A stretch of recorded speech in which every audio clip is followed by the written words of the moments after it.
গরু আনছি হলো ফরিদপুর থেকে 13টা গরু আনছি 50, 55, 60 এরকম হলে বিক্রি করবো। এবার সরকার দাম একটু কম তো এবারের বাজারে এখানে ভাই একটু কম দামে এবার বিক্রি করতে হবে 50, 60 এইভাবে হলে বিক্রি করবো।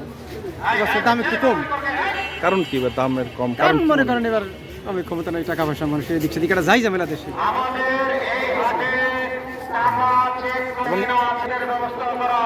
যে ভাই মানে এদিক গ্রাম অঞ্চলে মনে করেন যাই ঝামেলা হইতেছে রাজনীতির ব্যাপারে তো এই বিষয়ে দাম একটু কম হলেও করে ছাড়ি করতে পারি এই বিষয়টাই। এবার লাভ লসের দিকে আর তাকান যাবে না, ঠিক আছে? বেঁচে এবার দেশের একটা পরিস্থিতিটা বেঁচে ফেলাইতে হবে। আমরা এখানে গরু দেখতে আসছি।